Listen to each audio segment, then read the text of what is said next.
আজ আমি চলে এসেছি স্পাইন রিসার্চ ফাউন্ডেশনের 16তম জন্মদিনে EGCC-তে। দেখ গ্যাস হতে পারে বা actually Google is saying that my appendix is exploding. শোন, তুই আমাকে ঠিক করে বল, তুই কালকে ভুলভাল কিছু খেয়েছিলি? ভুলভাল না, মা তো বাড়িতে নেই দুদিন ধরে। তো আমি একটা বিরিয়ানি আনিয়েছিলাম পরশু, ওইটা ফ্রিজে ছিল, ঠান্ডা মেরে দিয়েছি। তোর ফুড পয়জনিং হয়েছে, এটা খুব নর্মাল একটা জিনিস। Food poisoning? কিন্তু গুগল তো বলছে যে আরে গুগল কি বলছে? বলছে আমায় সার্জারি করাতে হবে। শোন, তুই বেশি করে জল খা আর একটা ভালো ডাক্তার দেখা। দুটো ওষুধ পেটে পড়লে সব ঠিক হয়ে যাবে। আর প্লিজ এই ঠান্ডা বিস্কুট খাওয়া বন্ধ কর। আবার কি গুগল করছিস তুই? কিছু না। অর্থাৎ এই অতিরিক্ত ইনফরমেশন, আগে তো বম্বার্ডেড উইথ ইনফরমেশন। দেখে দিলাম না, নেক স্প্রেন, রং পশ্চার। ওষুধগুলো পাচ্ছেন না নাকি? না তা না, অ্যাকচুয়ালি আমি এই ওষুধগুলোর ব্যাপারে গুগলে সার্চ করেছিলাম। এক মিনিট। এই cause dizziness, dry mouth and nausea. আর পরেটাতে এক মিনিট, এগুলো তো স্ট্যান্ডার্ড ওয়ার্নিং। কিন্তু এখানে তো বলেছে mild hallucinations and sometimes temporary invisibility. My god. আচ্ছা সরি, একজন কমেন্টে লিখেছে এটা। দেখুন মিস, এটা একটা normal pain killer, normal dose. Normal dose? তাহলে নেটে ভুল লেখা আছে। বলছি তো মিস, ওটা নর্মাল ডোজ। আপনি কয়েকদিন ওষুধ খান, ছেড়ে যাবে।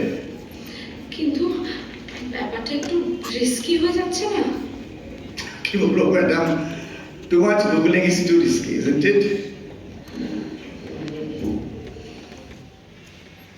কিছুদিন আগে হঠাৎ সকালে দেখি একটা ইমেল, আমাদেরই ডিপার্টমেন্টের এক সদস্য লিখেছেন কি না, তিনি একটা স্ক্রিনশট পাঠিয়েছেন, top spine doctors of Calcutta.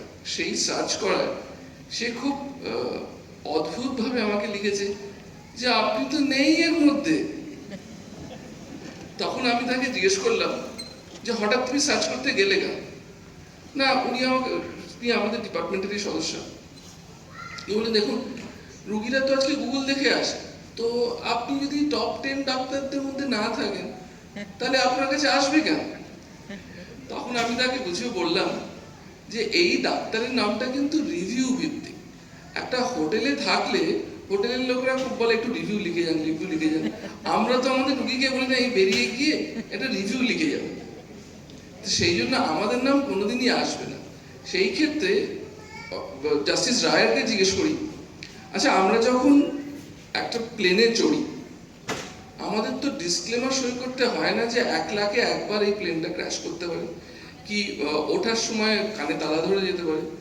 কিন্তু ওষুধের কোম্পানিকে যেহেতু নিজেদের আইন বাঁচাতে হয় বলে লক্ষ্যে একটা স্টিভেন জনসন সিনড্রোম যদি একটা কোনো মানে ওষুধে হয় তাদের সেটা লিখতে হয়। তাদের বললে জিজ্ঞেস করলে বলবে যে হ্যাঁ রুগীদের এটা অবাক লাগতে পারে, কিন্তু আমাদের তো আইনটা বাঁচাতে হবে। আপনার কি মত? না দেখুন, আপনি যেটা বলছেন যে এটা একটা সতর্কীকরণ, যে ওষুধের একটা সাইড এফেক্ট হতে পারে। আমার মনে হয় আমি সেটাই বুঝেছি, বোধহয় ঠিক কি বুঝেছি, যে সতর্কীকরণ সেটা তো বলতেই হবে সবসময়। একটা সে ধরুন আমাদের যখন কোনো লয়ারের কাছে কেউ যায় কোনো একটা সমস্যা নিয়ে, তখন লয়ারের পক্ষে তো আমার মনে হয় তার দুটো দিকই বলে দেওয়া উচিত, সম্ভাবনা কতটা আছে আর কতটা অসুবিধা আছে তার মধ্যে থেকে দেখতে হবে। সুযোগ রয়েছে এবং সেইভাবেই অবৈধ ছাত্রছাত্রী বিগত বছরগুলোতে এই বিশেষ পদ্ধতি বা এই বিশেষ কাজের প্রতি তাদের দায়বদ্ধতা দেখিয়েছেন এবং তার সঙ্গে সঙ্গে তারা শিখেছেন। এই স্পাইন রিসার্চ ফাউন্ডেশন কিন্তু সেই নিরলস চেষ্টা সর্বদাই করতে থাকে একটা কমিউনিটি তৈরি করা, যেখানে এই মেডিকেল রিসার্চের সঙ্গে যারা জড়িত তারা সবাই এক প্ল্যাটফর্মে এসে কাজ করতে পারে।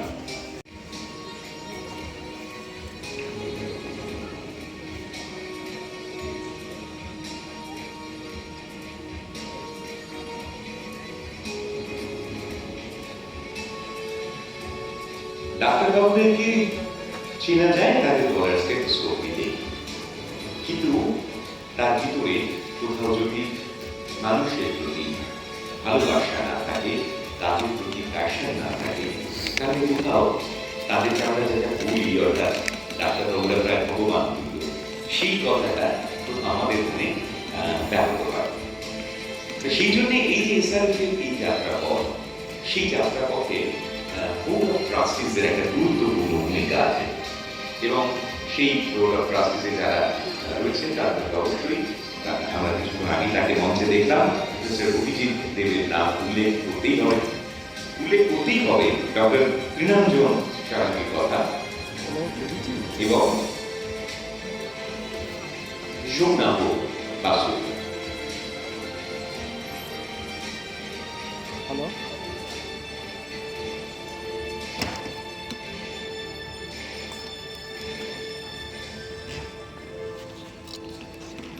বিশাল ফ্যান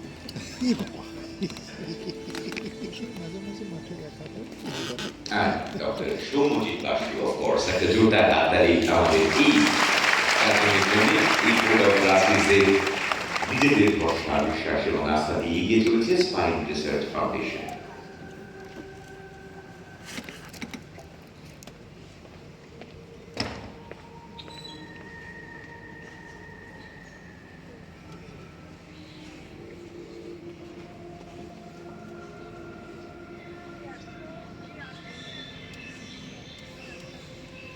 অ্যাডভাইসরি কমিটি মেম্বারসের মধ্যে রয়েছেন ডক্টর ইন্দ্রজিৎ রায়, তার সঙ্গে মঞ্চে আমাদের একটু আগে পরিচয় হয়েছে, আমাদের সঙ্গে ছিলেন অসামান্য মানুষ, দেখলেই মনে হয় একটা খুব পজিটিভ ভাইব তিনি জেনারেট করছেন। ডক্টর অমিতাভ বিশ্বাস নেপথ্য থেকে কাজ করে চলেছেন এসআরএফ এর জন্য।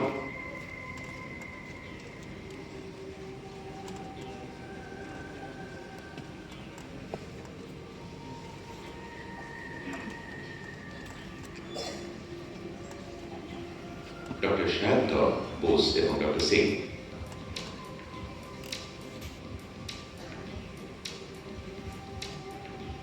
স্পেশালিটি হতে পারে এটা কারোর ধারণার বাইরে ছিল। বাইরে যখন গেছি আমরা এখানকার অর্থোপেডিক ট্রেনিং শেষ করে, তখন দেখেছিলাম যে স্পাইন সার্জারি একটা শেষ করে তারপরে ফিরে এসে এখানেই আস্তে আস্তে মনে হয় কাজ করতে করতে যে স্পাইন নিয়ে একটা আলাদা ট্রেনিং নেওয়া দরকার। সাবসিকুয়েন্টলি যখন আমি ফেরত আসি 2002 সালে আবার যাই স্পাইন নিয়ে পড়াশোনা করে, তারপরে ফেরত আসি, তারপর থেকে আমি শিক্ষার শল্য চিকিৎসক হিসেবে নিজেকে প্রতিষ্ঠিত করতে পেরেছিলাম। এই ভবিষ্যৎটাই বোধহয় দেখার জন্য যে শিবদাঁড়া শল্য চিকিৎসা একটা ভিন্ন রকমের স্পেশালিটি তৈরি হবে এবং এখানে বহু পড়ুয়া ছেলেরা এসে পড়াশোনা করবে, ডাক্তারি শেষ করে অর্থোপেডিক বা নিউরোসার্জারি চিকিৎসা ট্রেনিং শেষ করে শিবদাঁড়া স্পেশালিটিটাকে নেবে। Spine as a different speciality, এটাকে আস্তে আস্তে ডেভেলপ করবে। এবং যখন ফিরে এসে দেখি যে স্পাইন সার্জারি করতে গেলে যে সেট আপ লাগবে, ওটির সেট আপই বলুন, হাসপাতালে বিভিন্ন রকমের সুযোগ সুবিধাই বলুন, সেটা কিন্তু অনেক অর্থেই ছিল না সেই সময়টা। তো সেইটা সবচেয়ে বড় অন্তরায় হয়েছিল আমার এগুলোর পথে। তাহলে এগুলো কি করে সেটা সাথে সাথে একটা বড় প্রশ্ন চিহ্ন চলে, সেটা হচ্ছে যে এই সেট আপটা করতে গেলে যে পরিমাণ বিদ্যমান লোকের এই চিকিৎসা নেওয়ার সুযোগ থাকবে, বাকি কিন্তু থাকবে না। তার কারণ যে কোনো সেট আপ করতে গেলে, যে কোনো ফেসিলিটি দিতে গেলে সেটা তো একটা প্রচুর অর্থের দরকার। সেই অর্থটাকে যে ব্যয় করবে সেই অর্থটাকে তো সে তুলবে তাই, এবং সেই রোগীদের মাধ্যমে তুলবে, সেই রোগীরা তাহলে চিকিৎসা পাবে কি করে। এবং বিভিন্ন ক্ষেত্রে দেখেছিলাম যে প্রচুর মানুষ কিন্তু এখন 2:30 বাজে, লাঞ্চ করতে চলে এসেছি। প্রথমেই স্যালাড, রাধা পল্লবী, নান, আলুর দম আর ছোলার ডাল, তারপরেই ভেটকি ফ্রাই নিয়েছি। এরপর মিক্সড রাইস আর চিকেন রেজালা ছিল, ওটাও খেতে খুব সুস্বাদু হয়েছিল। একবার শুধু বাইরের অ্যাম্বিয়েন্সটা দেখুন কত সুন্দর। আজকের মতন এখানেই ভিডিওটা শেষ করলাম।